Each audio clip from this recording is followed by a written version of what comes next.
اللہ سبحانہ و تعالیٰ نے مسجد درار میں آپ صلی اللہ علیہ وآلہ وسلم کو نماز پڑھنے سے کیوں منع فرمایا، اور یہی حکم تمام مسلمانوں کے لیے تھا؟ آخر اس مسجد کو کس نے تعمیر کروایا اور اس کا مقصد کیا تھا؟ پھر آپ صلی اللہ علیہ وآلہ وسلم نے اس مسجد کو کیوں منہدم کروایا؟ ویڈیو بہت ہی معلوماتی ہے، اس لیے آخر تک ضرور دیکھیے گا اور ہمارے چینل کو سبسکرائب کیجیے گا، لائک کیجیے گا، جزاک اللہ۔ پیارے دوستو، رسول اللہ صلی اللہ علیہ وآلہ وسلم کے مدینے تشریف لانے سے پہلے مدینے میں قبیلے خزرج کا ایک آدمی رہتا تھا جس کا نام ابو عامر راہب تھا۔ یہ ایام جاہلیت میں نصرانی ہو گیا تھا اور اہل کتاب کا علم حاصل کر چکا تھا۔ یہ ایام جاہلیت میں ایک عبادت گزار شخص تھا۔ وہ اپنے قبیلے میں بھی اس کو بڑی عزت اور بزرگی حاصل تھی۔ جب نبی صلی اللہ علیہ وآلہ وسلم ہجرت فرما کر مدینے تشریف لائے اور مسلمانوں کا آپ کے پاس اجتماع ہونے لگا اور اسلام کا بول بالا ہو گیا اور بدر کی لڑائی میں بھی اللہ تعالیٰ نے مسلمانوں کو غالب رکھا، تو ابو عامر پر یہ بات ہی بہت شاک گزری اور کھلم کھلا عداوت ظاہر کرنے لگا اور مدینے سے بھاگ کر کفار مکہ اور مشرکین قریش سے جا ملا اور انہیں رسول اللہ صلی اللہ علیہ وآلہ وسلم سے جنگ کرنے پر مائل کرتا رہا۔ اب سارے عرب کے سارے قبیلے اکٹھے ہو گئے اور جنگ احد کے لیے پیش قدمی کی۔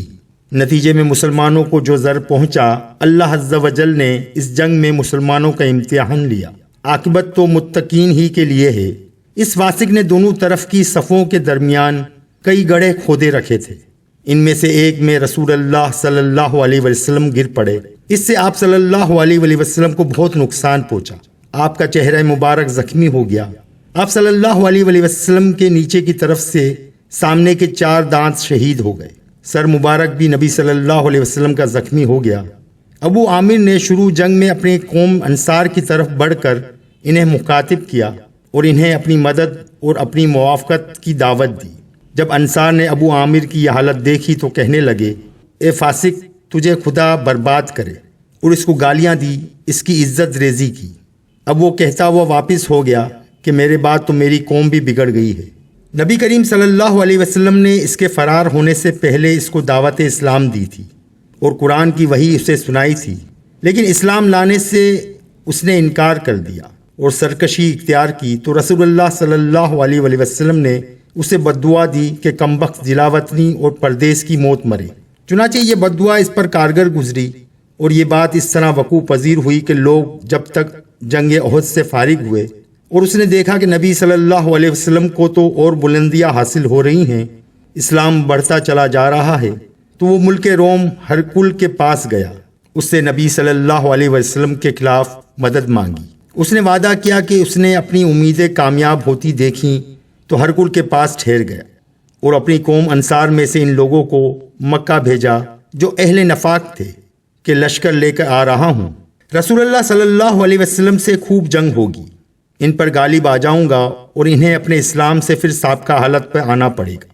اور ان اہل نفاق کو حکم بھیجا کہ اس کے لیے پناہ گاہ بنائیں اور میرے احکام اور مراسلے جو لے کر آیا کریں ان کے لیے قیام گاہ اور مامن بنائے رکھو، تاکہ اس کے بعد جب وہ خود آئے تو اس کے لیے کمین گاہ کا کام کرے۔ چنانچہ ان منافقین نے مسجد قباء کے قریب ایک اور مسجد بنا ڈالی اور اس کی تعمیر کر دی، اس کو پختہ کر دیا، اور رسول اللہ صلی اللہ علیہ وآلہ وسلم کے تبوک سے نکلنے سے پہلے اس کام سے فارغ بھی ہو گئے اور رسول اللہ صلی اللہ علیہ وآلہ وسلم کے پاس درخواست لے کے آئے کہ آپ ہمارے پاس آئیے، ہماری مسجد میں نماز پڑھیے، تاکہ اس بات کی سند ہو سکے کہ یہ مسجد اپنی جگہ قابل استراق اور قابل اثبات ہے۔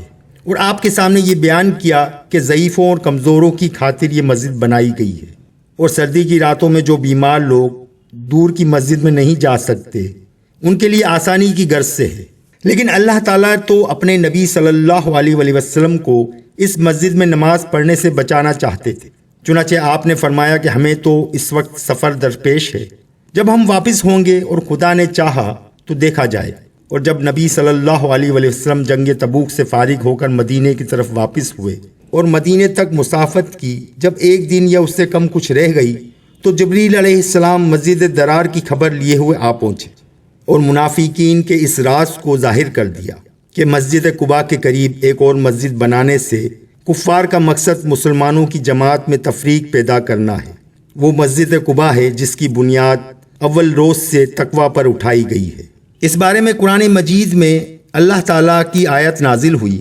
ترجمہ: اور بعض ایسے ہیں جنہوں نے ان اغراض کے لیے مسجد بنائی ہے، زر پہنچائیں اور کفر کی باتیں کریں اور ایمانداروں میں تفریق ڈالیں اور اس شخص کے قیام کا سامان کریں جو اس سے قبل خدا اور رسول کا مخالف ہے، اور قسمیں کھا جائیں کہ بجز بھلائی کے اور ہماری کچھ نیت نہیں، اور اللہ گواہ ہے کہ وہ بالکل جھوٹے ہیں۔ آپ اس میں کبھی کھڑے نہ ہوں۔ البتہ جس مسجد کی بنیاد اول دن سے تقوی پر رکھی گئی ہے وہ اس لائق ہے کہ اس میں کھڑے ہوں۔ اس میں ایسے آدمی ہیں کہ وہ خوب پاک ہونے کو پسند کرتے ہیں، اور اللہ تعالیٰ خوب پاک ہونے والوں کو پسند کرتا ہے۔ چنانچہ اللہ تعالیٰ کے احکامات کے بعد نبی صلی اللہ علیہ وآلہ وسلم نے اپنے مدینے پہنچنے سے پہلے ہی چند لوگوں کو اس مسجد درار کی طرف بھیج دیا کہ اسے منہدم کر دیا جائے۔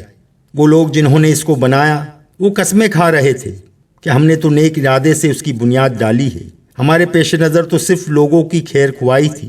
لیکن اللہ تعالیٰ فرماتا ہے، اللہ تعالیٰ شہادت دیتا ہے کہ یہ لوگ جھوٹ بولتے ہیں، یعنی جو انہوں نے قصد کیا اور نیت کر رکھی ہے اس میں جھوٹے ہیں۔ محض اس مقصد سے بنائی ہے کہ مسجد قباء کو زر پہنچائیں اور کفر کی اشاعت کریں، مسلمانوں میں تفریق ڈال دیں، خدا سے اور خدا کے رسول سے لڑنے کی خاطر کمین گاہ بنائیں، جہاں ان کے مشورے ہوا کریں، اور وہ شخص ہے ابو عامر فاسق راہب، خدا اس پر لعنت کرے۔ ارشاد باری تعالیٰ ہے، نبی صلی اللہ علیہ وآلہ وسلم کو اس میں نماز پڑھنے سے ممانعت فرما دی۔ نماز نہ پڑھنے میں ان کی تابع ان کی امت بھی ہے۔ چنانچہ مسلمانوں کو بھی تاکید کی ہے کہ کبھی اس میں نماز نہ پڑھیں۔ پھر مسجد قباء میں نماز پڑھنے پر ابھارا۔ مسجد قباء کی بنیاد شروع ہی سے تقوی پر ڈالی گئی ہے۔ تقوی اطاعت اللہ اور اطاعت رسول کو کہتے ہیں۔ یہاں مسلمان مل بیٹھتے ہیں، دینی مشورے کرتے ہیں، اور یہ اسلام اور اہل اسلام کی پناہ کی جگہ ہے، اور اس لیے اللہ تعالیٰ فرماتا ہے، اور سیاق عبادت مسجد قباء سے متعلق ہے۔ اس لیے حدیث شریف میں، صحیح حدیث میں نبی صلی اللہ علیہ وسلم نے فرمایا کہ مسجد قباء میں نماز پڑھنا ایک عمرے کے ثواب کے برابر ہے۔ سبحان اللہ۔ صحیح حدیث میں ہے کہ نبی صلی اللہ علیہ وآلہ وسلم مسجد کی طرف سواری پر بھی آتے تھے اور پیدل بھی رسول اللہ صلی اللہ علیہ وسلم آتے تھے۔ رسول اللہ صلی اللہ علیہ وسلم نے جب اسے بنایا تو آپ کی سب سے پہلے تشریف آوری بنی عمرو بن عوف کے پاس تھی، اور جہت قبلہ جبریل علیہ السلام نے معین کی تھی۔ حدیث صحیح میں وارد ہے کہ مدینے کے اندر جو مسجد نبوی ہے یہی وہ مسجد ہے جس کے لیے کہا گیا ہے کہ تقوی پر اس کی بنیاد اٹھائی ہوئی ہے، اور صحیح بات ہے، اس میں کوئی منافقت نہیں ہے، کیونکہ جب قباء کی تاسیس اول یوم سے بنائے تقوی ہے تو بدرجہ اولا مسجد نبوی کو یہ خصوصیت حاصل ہونی چاہیے۔ قرآن مجید میں ارشاد باری تعالیٰ ہے، پھر ایسا شخص بہتر ہے جس نے اپنی عمارت کی بنیاد خدا سے ڈرنے اور خدا کی خوشنودی پر رکھی ہو، یا وہ شخص جس نے اپنی عمارت کی بنیاد کسی گھاٹی کے کنارے پر جو کہ گرنے ہی کو رکھی ہو، پھر وہ اس کو لے کر آتش دوزخ میں گر پڑے، اور اللہ تعالیٰ ایسے ظالموں کو سمجھ ہی نہیں دیتا۔ ان کی یہ عمارت جو انہوں نے بنائی ہے ہمیشہ ان کے دلوں پر کھٹکتی رہے گی، ہاں مگر ان کے دل ہی اگر فنا ہو جائیں تو خیر، اور اللہ تعالیٰ بڑے علم والے، بڑے حکمت والے ہیں۔ بے شک اللہ سبحانہ و تعالیٰ فرماتا ہے کہ وہ لوگ جنہوں نے مسجد کی بنیاد تقوی اور رضائے الہی پر رکھی ہے، اور وہ جنہوں نے مسجد درار اور مسجد کفر بنائی اور مومنین میں تفریق ڈال دی، اور خدا سے، خدا کے رسول صلی اللہ علیہ وسلم سے لڑنے کے لیے اس کو جائے پناہ قرار دیا گیا، یہ دونوں برابر ہو سکتے ہیں؟ ان لوگوں نے تو اس مسجد درار کی بنیاد گویا ایک گڑھے کے گرتے ہوئے کنارے پر رکھی جو اسے جہنم کی آگ میں سے گرائے گی، اور حدود سے تجاوز کرنے والوں کو اللہ تعالیٰ ہدایت عطا نہیں فرماتا۔ جابر بن عبداللہ رضی اللہ تعالیٰ عنہ کہتے ہیں کہ مسجد درار کو میں نے دیکھا کہ رسول اللہ صلی اللہ علیہ وسلم کے حسب فرمان جب ان میں آگ لگا دی گئی تو اس میں دھواں نکل رہا تھا۔ خلف بن یاسین کوفی کہتے ہیں کہ میں نے منافقین کی اس مسجد کو دیکھا جس کا ذکر اللہ پاک نے قرآن میں فرمایا ہے، یہ دیکھا کہ اس میں ایک سوراخ ہے جس میں سے دھواں نکل رہا ہے، اور آج وہ جگہ گندگی پھینکنے کی جگہ بنی ہوئی ہے۔ تو سامعین محترم، یہ تھی آج کی ویڈیو۔ مسجد درار منافقین نے مسلمانوں کے اندر تفریق ڈالنے کے لیے بنائی تھی، اسی وجہ سے اللہ تعالیٰ نے آپ صلی اللہ علیہ وآلہ وسلم کو حکم فرمایا کہ اس میں نماز نہ پڑھی جائے، اور تمام مسلمانوں کو بھی یہی حکم صادر فرمایا۔ اس کے بعد آپ صلی اللہ علیہ وآلہ وسلم نے اس مسجد درار کو منہدم کر دیا۔ اللہ تعالی ہم سب کو منافقین کے شر سے محفوظ رکھے اور حضور اکرم صلی اللہ علیہ وسلم کی سنتوں پہ عمل کرنے والا بنائے۔ ویڈیو اگر پسند آئی ہو تو لائک و سبسکرائب ضرور کیجیے گا۔ انشاءاللہ تعالی پھر ملیں گے نیکسٹ ویڈیو میں۔ اللہ حافظ۔